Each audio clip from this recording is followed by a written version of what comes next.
And we start this afternoon with the latest into the investigation into the police killing of Patrick Lyoya. City leaders held a meeting this morning with Chief Winstrom present to update the public on where the investigation sits and how they plan to improve the department. 13 on your side's Carla Byron is in the newsroom. And Carla, what did the chief say today? Well, guys, he says this shooting has put a spotlight on policing, specifically accountability, use of force policy and training, as well as community engagement. As part of his onboarding, he's reviewing the department's policies and training, including when it comes to traffic enforcement. He says ensuring the sanctity of life and only the minimum amount of force necessary, as well as de-escalation training, are top priorities. I will say they actually, we in the Grand Rapids Police Department already have de-escalation training as part of the curriculum. I'm not a certified law enforcement officer yet. I get certified in the next couple days. When I do, I intend to actually attend a lot of the internal training to see.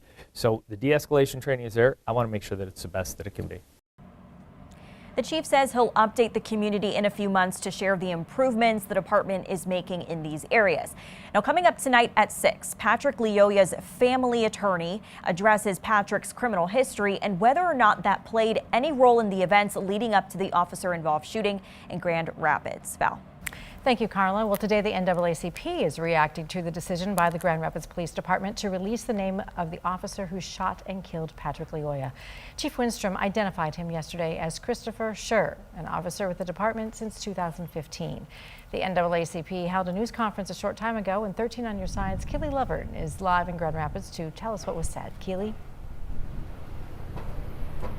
Good afternoon, Val. A lot really was said here this afternoon, standing in front of the Kent County Prosecutor's office here on Ionia Avenue. Now, the leaders that were here today with the city and the NAACP were saying a lot of things, but they demanded three main points.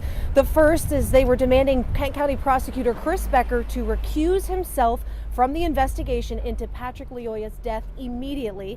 They're also asking that Attorney General Dana Nessel take full control of that investigation also immediately.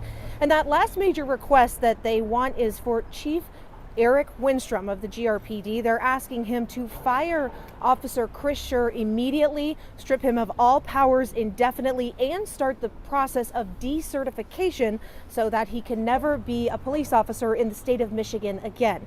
Now, we did reach out to the Kent County Prosecutor's office for a statement. Chris Becker said to us, quote, "Because I do not know Officer Christopher Schur, nor did I know Patrick Lyoya, the legal standard for recusal has not been met. I will continue to follow the law regarding this investigation, and I will wait for the report from the Michigan State Police to review the case in light of the law and the facts," end quote. He has a long-standing relationship with the Grand Rapids Police Department, their command staff, their leadership. His assistant prosecutors actually work with this department every single day. Every single day.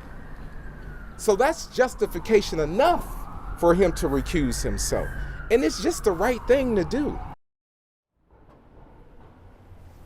Now, I also asked Mr. Cle Jackson what they would do if they did not see Chris Becker recuse himself immediately, and his response was simply to stay tuned. That is the latest for now. Reporting live in downtown Grand Rapids, Cle Jackson, 13 on your side.